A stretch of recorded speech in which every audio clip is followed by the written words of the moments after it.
Hello, আসসালামাইকুম। ওয়ালাইকুম আসসালাম। ভাই, আপনার সাথে তোমার কথা আছে। আমার সাথে কথা বলবেন? জি, একটু সময় দিতে পারবেন? কি ব্যাপারে? এই যে আপনি চ্যানেলগুলি কাজ করান, ইউটিউব চ্যানেলে, যদি আপনার সাথে আমাকে যদি একটু নিতেন, আমি আপনার সাথে কাজ করতাম। খুব ভালো কথা। কাজ তো আমরা করি, কিন্তু আপনি যদি হঠাৎ এসে বলেন তখন আপনার সম্ভব না, কারণ আপনাকে আমার চিনতে জানতে হবে, আপনার গার্জিয়ান লাগবে, সব কিছু আমরা কথাবার্তা বলতে হবে, তারপরে আপনার সাথে কাজ করতে হবে না। না, আমার গার্জিয়ান মনে করেন আমি কাজ করব, আমার গার্জিয়ান এখানে না আসলে চলবে, কোনো প্রবলেম নাই, সমস্যা নেই। তবে এখন কি আপনার বাবা মা বেঁচে আছে না? আমার বাবা নেই, আমার একটা মা আছে। তো আপনার কি বিবাহ হয়েছে? হ্যাঁ, আমি married। তো ম্যারিড হলে স্বামী কি দিবে আপনাকে কাজ করতে আমার না, সাথে? আমার হাজবেন্ড নেই, আমি ডিভোর্স করছি তাকে। তো সে এখন নেই, আমি এখানে একাই থাকি। তো আমার মা আছে, তাকে আমার দেখতে হয়। তো আমার একটু জব করতাম, তো বর্তমানে আমার চাকরিটা নিয়েই, তো তার জন্য মনে করেন আমি একটু ভেঙে পড়ছি। তো আমাকে একজনে বললো যে আপনি ইউটিউব চ্যানেলে কাজ করান। তো আমি তো মনে করেন কাজ করব। তো আমি তাই সেই হিসেবে আপনার সাথে আমি কথা বলতেছি যে মনে করেন আমি 2 মাস ধরে বসা, আমার একটু প্রবলেম হচ্ছে। যদি আপনার দ্বারা আমার একটু হেল্প হতো বা আমার দ্বারা আপনি একটু হেল্প হতো, তো আমারও ভালো হতো, আপনার একটু ভালো হতো। আচ্ছা, আপনি কি ছোটবেলা থাকতে লেখাপড়া করছেন? না, আমি পড়াশোনা করতে পারিনি। তো আমার যখন 7 বছর বয়স, তখন থেকে আমার বাবা নেই। তো 7 বছরের বয়স থেকে আমি আমার জীবনটাকে অনেক কষ্ট করে মানুষ করছি। আচ্ছা, তো আপনার ভবিষ্যৎ পরিকল্পনাটা কি? ভবিষ্যৎ পরিকল্পনা মনে করি সবাই চায় যে সংসার, স্বামী, সন্তান নিয়ে থাকতে চায়। তো আমি এরকম চাই, কিন্তু আমার কপালে আমার ভাগ্য নেই। আমার ছোটোবেলার থেকে মনে করেন আমার এরকম ছোটোবেলার থেকে আমার কষ্ট, ছোটোবেলার থেকে আমি কষ্ট করে গেছি, আমার কপালে সুখ হয়নি। না পেলাম ফ্যামিলির কাছ থেকে, না পেলাম স্বামী সংসার করে। এখন ঢাকাতে আসছি, চাকরি নিয়েছিলাম, চাকরিটা এখন বর্তমানে নেই। তো আমি এখন খুব সমস্যার মধ্যে, আমার মা আছে দেশে, আমি এখানে থাকি। আমার রুম ভাড়া, আমার 2 মাসের চাকরি নেই, তো আমার রুম ভাড়া দিতে হয়, অনেক কষ্টের মধ্যে পড়ে গেছি। তো আমাকে একজনে বললো যে এরকম।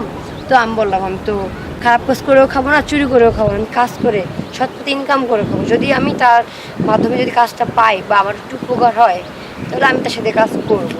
সে অনুযায়ী আমি আপনার সাথে একটু কথা বলবো, তাই আসছি। আচ্ছা, আপনার কি ছেলে বিবাহ যে করছেন, আপনার কি ছেলে সন্তান আছে? না না, আমার বাচ্চা কাচ্চা নেই। বিবাহ হচ্ছে কদিন হয়েছে?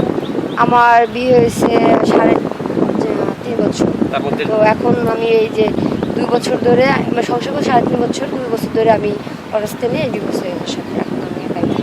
কি ধরনের প্রবলেম, এমন কিছু কিছু বলতে পারবেন? না, কি ওর ওয়াইফ ছিল, ওর বাচ্চা কাচ্চা আছে। তো মনে করেন ও টাইম পাসের জন্য আমাকে রাখবে, যেরকম ওর কথা ধারণা আমি যেটা বুঝছিলাম, যে টাইম পাস বা সারা জীবন থাকো সমস্যা নাই।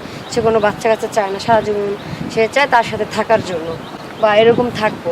কিন্তু আমার তো সংসার, স্বামী, সন্তান চাই। তাকে বললাম, সে বলে কি 2টা বাচ্চা আছে, তাদেরই খাইতে পারি না, তোমার একটা বাচ্চা আমি খাওয়াবো কীভাবে? তাকে যে বিয়ে করছেন ওর আগে আপনাকে বলছে না যে আমার দু বাচ্চা আছে? না না না, আমি এটা জানতাম না, জানিনি। তো জানার পরে যখন আমি একটু মেনে নিছিলাম, তারপর আবার চিন্তা করি যে আমার যখন বিয়েটা হয়ে গেছে, যা আবার হয়েছে মেনে নিই, তারপর মেনে নিছিলাম। তো তারপরে সে যেরকম তার কথাবার্তা, তো ওরকম তো মনে করেন আমি তো বাঙালি নারী, আমার স্বামী, সংসার, সন্তানের প্রয়োজন। এখন তার কথা কি, তার 2টা বাচ্চা আছে, সে বাচ্চা চায় না। তার কথা কি, সারা জীবন তার কাছে থাকতে পারবো, আমার সমস্যা নেই, বাচ্চা কাছে সে চায় না। সারাক্ষণ তার তার এখন আছে, ভালো আছে, সে তার রদ বরাত সে আমার এখন খাওয়াইলো। যখন তার রদ বরাত থাকবে তখন আমার কে দেবে? তার বাচ্চার লোক আমাকে দেখবে না। আমি এই বিবেচনা করে পরে মনে করে তাকে আমি ডিভোর্স দিই।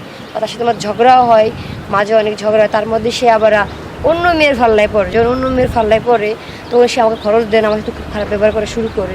তো আস্তে আস্তে আমারও খুব খারাপ লাগলো যে সে যখন আমার সাথে এরকম করলো, 2 নাম্বারই, সে আমাকে ঠকাচ্ছে।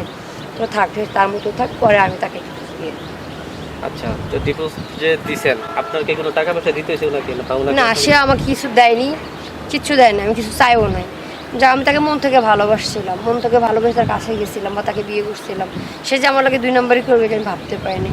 তো আমার রাগ অভিমান তাকে আমি ডিভোর্স দিয়ে কোনো টাকা পয়সা নিয়ে তার কাছ থেকে।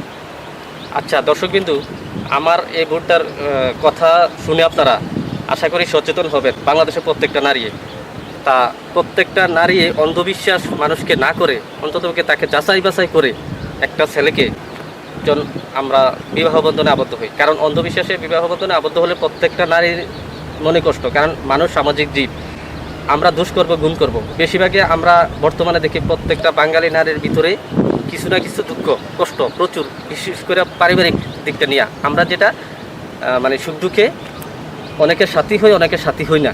যেমন আমার এই বোনটার অনেক কাহিনী আছে ভিতরে, যদি সারাদিন যদি আমরা প্রতিবেদন দিতে থাকি, সারাদিনে কথা খালি বললে যেতে পারবে কিন্তু ফুরাবে না। আশা করি আপনারা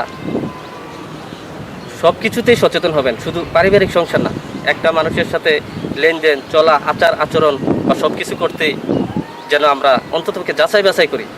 তো আরও কিছু বলেন আপনার, মানে কিভাবে কি আপনার মানে কিভাবে উঠে আইছেন বা কিভাবে কষ্ট পাইছেন, এই কিছু বলেন। কষ্টটা মনে করেন আমার যখন 7 বছর বয়স, তো আমার বাবা নেই, আমার মা অন্য জায়গায় বিয়ে করেন।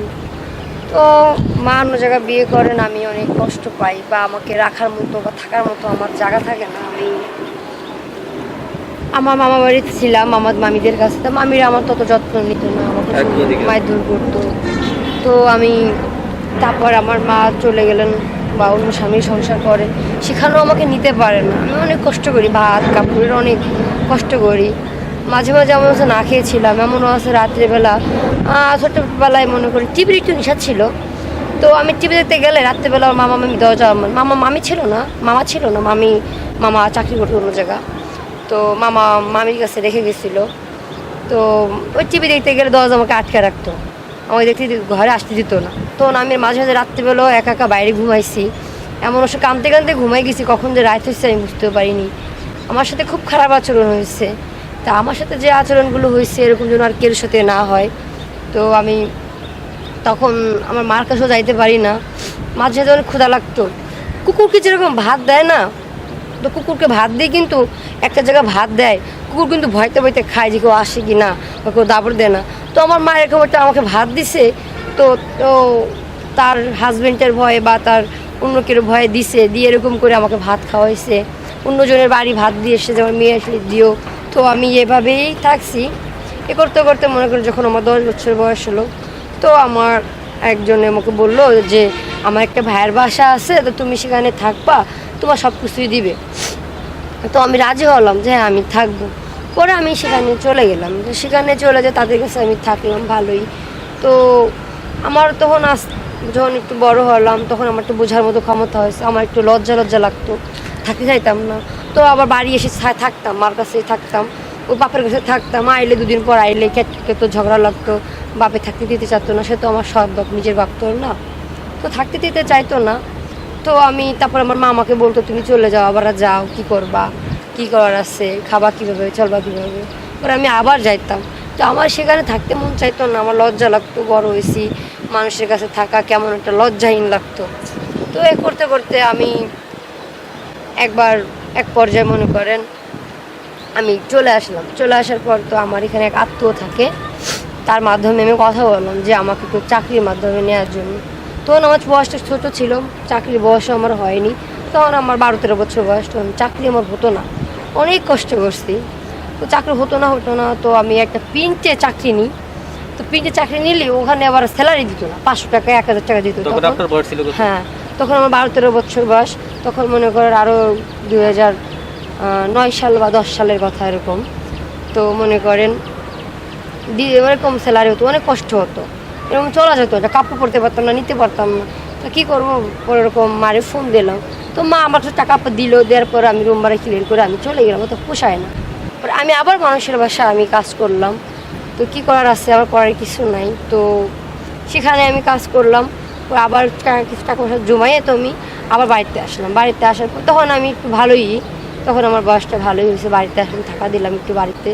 ও একই অশান্তি, বাপে সৎভাবে থাকতে দিত না, থাকতে দিতে চাইতো না, ঝগড়া লাগতো মার সাথে বা আমার সাথে, আমাকে খুব খারাপ আচরণ করতো, আমার সাথে খুব খারাপ লাগতো, অনেক কষ্ট লাগতো। আর সেখানে তো মনে করেন আমার জন্মদাতা পিতা না, আর বা সেখানে আমার কিছুই না। তো কে সাথে একটা কথা লাগলে খুঁটা দিত, তোর বাপের বাড়ি না, তোর এখানে কি। তো আমি এভাবে আমার জীবনটারে আমি কষ্ট করছি। যদি একটা শ্যাম্পু মাথার দেওয়ার জন্য শ্যাম্পু লাগতো, তো আমার নিজ টাকা দিয়ে আমার কিনে লাগতো, আমার তো দেওয়ার মতো কেউ ছিল না। মাও একটা অসহায়, মা যদি আমাকে নিয়ে থাকতো, মানুষ যদি ভাবতাম যে মা যদি আমাকে নিয়ে থাকতো তাহলে মনে আমার এই দুর্দশা হতো না। আচ্ছা, আপনার কি ছোট ভাই বোন নাই? না, আমি একাই ছিলাম। তো আমার মা যে ঘরে বিয়ে করে সেই ঘরে আমার একটা বোন আছে। তো মনে করেন এটা ভাবতাম তো করার কিছু ছিল না, তো আমাকে হিসেবে আবার মেন্টাল করে চলে আসলাম, মানুষের বাসায় থাকলাম। এ করতে করতে ভালোই, যখন আমার বয়স হলো, যখন আমার চাকরির বয়সটা হলো, তখন আমি বাড়ি আসলাম।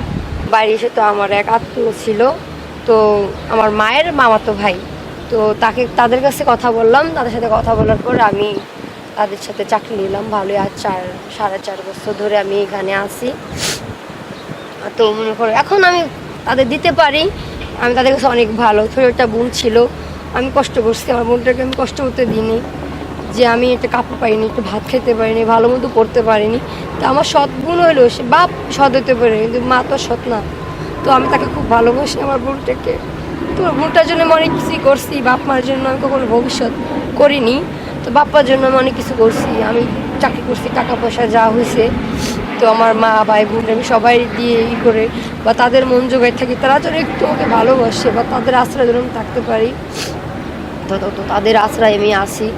তো আমার বোনটা পড়াশোনার খরচটা আমি দিতাম, সব কিছু যে আমি যে কষ্ট পাইছি এই কষ্ট দিই তাদের পাইতে দিয়ে নেই। আমার মা একটা কাপড় কিনতে দিই নেই, আমার মা একটা ছেঁড়া কাপড় পরতে দিই নেই, যে আমি কষ্ট করছি আমার ফ্যামিলি বা আমার মা কোনো কষ্ট না পাক। সে আমার সৎবাপ করলেও তাকে আমি অনেক ভালোবাসি। নিজের বাপ কী জিনিস আমি জানি না, বাপ বলে কখনো ডাকতে পারিনি যে এটা আমার বাপ, বা ছোটোবেলা থেকে সবাই বাপ ডাকে, সবাই দেখি সবার বাপরে, কিন্তু আমি ওই জিনিসটা কখনো আমি পাইনি।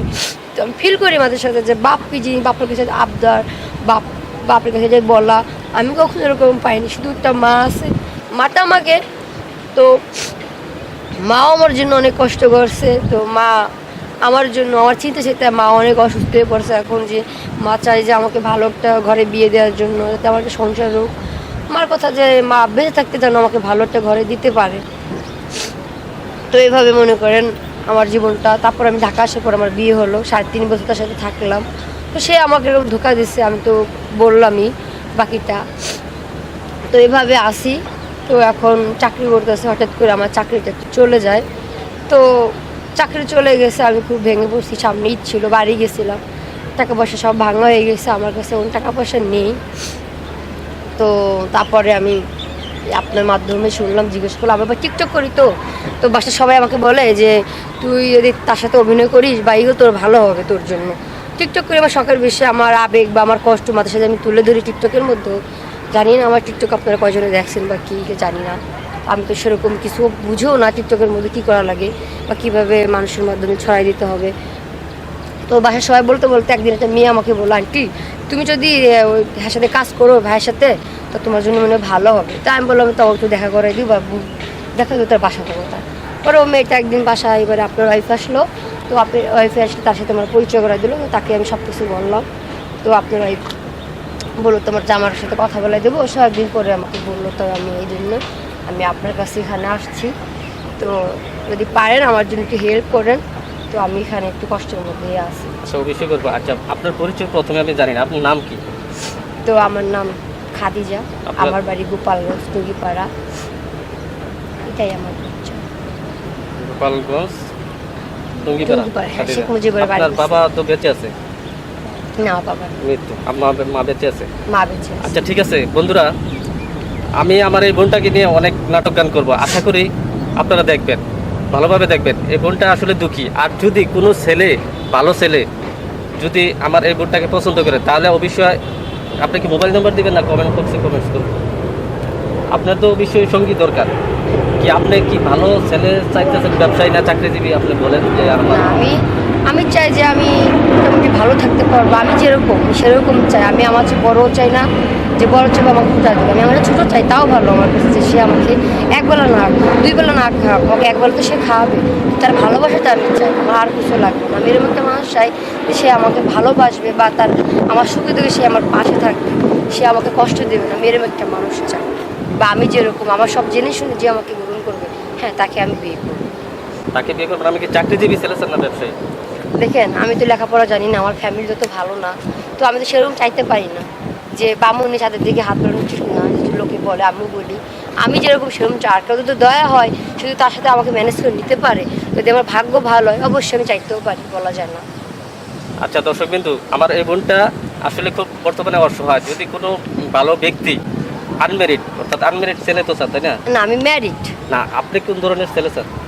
সেটা তো এখন আমার সঙ্গী ইচ্ছা, হিসেবে আমি তো বাঁচে না। ইচ্ছা করতে চাইতে পারি না। আমার ভাগ্যে যাকে লেখা আছে সেই হবে, সে আনমেরিড বা বিবাহিত বা অবিবাহিত সেটা কোনো বড় কথা না। কথাটা এটাই যে আগে আমাদেরই দেখতে হবে যে আমি কীরকম, তারপর সেরকম একটা ছেলে আমার প্রয়োজন বা দরকার। মানে আমি যদি মানে নিচু ফ্যামিলির, আমি উঁচু ফ্যামিলিটা তো আর আমার হয়ে গেলো, দুজনের আন্ডারস্ট্যান্ড হওয়া ভালো, নাহলে প্রবলেম হয়। তারপরে এতে সংসার টেকে না। এই যখন আমি বিয়ে করছি সে আমার চেয়ে ভালো ছিল, ভালো ফ্যামিলি, ভালো শিক্ষিত। আমি তো পড়াশোনা জানি না, তো কিন্তু পড়াশোনা জানতো, তার ভালো ফ্যামিলি। এই দুনিয়ার আরও সে বিয়ে করছে, তা তো আমি জানতাম না। সেই দিন তার প্রয়োজন মতো সে আমাকে ইউজ করছে, তার প্রয়োজন সে আমাকে ফেলাইতে চলে গেছে। আমি এরকম চাই না এখন আর, যে রিক্সা চালাই খাক, যাতে সে আমাকে ভালোবাসে, যে আমাকে কেয়ার করে, যে আমাকে কেয়ার করে বা তার কাছে রাখতে পারবে। শুধু এটুকু কথা যে আমি একটা গাছতলা চাই, যে গাছতলা আমাকে ছাওয়া দেবে বা সে গাছতলা আমি থাকতে পারবো। আমি এরকম একটা মানুষ, বেশি ধনীও চাই না, বেশিও চাই না। আমি চাই যে রিক্সা লোক তাদের গাছতলা একটা ঘর থাকে, সে ঘরে যেন আমি থাকতে পারি। আমি শুধু এটুকু চাই, আমি আর কিছু চাই না। আচ্ছা দর্শক বিন্দু, শুনলে তো তার কথা। আমি আর কি বলবো, আসলে আমি বেশি কিছু বলবো না। তো সুখ দুঃখের কথা অনেকটি বললো। আশা করি এই প্রতিবেদন দেখে আমার অনেকেই সচেতন হবেন, আবার অনেকে খারাপ দৃষ্টিতে নেবেন না। কারণ মানুষ তার সব কিছুই ব্যক্ত করে, মাঝে মধ্যে ব্যক্ত না করলে আমরা কিভাবে আরেকজনের সাথে সুখ দুঃখ শেয়ার করবো, তাই না? তো আমরা আজকে এই পর্যন্তই, এখানে সামনের প্রতিবেদন দেখার আশা জানিয়ে, আর আমার এই চ্যানেলটিতে অবশ্যই সাবস্ক্রাইব করে রাখবেন পরের ভিডিওটি দেখার জন্য। আশা করি ভালো থাকবেন, তবে ভালো কাজ করে ভালো থাকবেন। যদি আপনারা যতই খারাপ কাজ করেন, ভালো থাকার কোনো কামনা করতে পারবেন না। ভালো কাজ করে ভালো থাকবেন বন্ধুরা। আমি আবারও বলছি, সব কাজেই, সকল কাজেই ভালো কাজ করবেন এবং কথায় কাজে মিল রাখবেন। তখন দেখবেন আমাদের জীবনটা হবে সুন্দর, ঠুকুর খাওয়া লাগবে না। কারণ আমাদের প্রত্যেকটা জীবনে আমরা গেলে ঠুকুর খাই চলার পথে। প্রত্যেকটা মানুষের ভিতরে দেখছি বর্তমানে, কেন এত ঠুকুর খাবো? যদি আমরা কথায় কাজে, লেনদেনে এবং চলা চরিত্র ঠিক রাখি, আমরা 3 তলার দরকার নাই, 10 তলার দরকার নাই। আমরা টিনের ঘরে থাকি, কুড়ে ঘরে থাকি, তাও আমাদের জীবনে আসবে সুখ, আনন্দ। আশা করি এবং সকলে রোগমুক্ত থাকবেন, এবং রোগমুক্ত থাকার সেই প্রত্যাশাটা আপনারা নিজেরা নিজে বানিয়ে নেবেন। আশা করি ভালো থাকবেন, বেশি বকবক করবো না। আল্লাহ হাফেজ।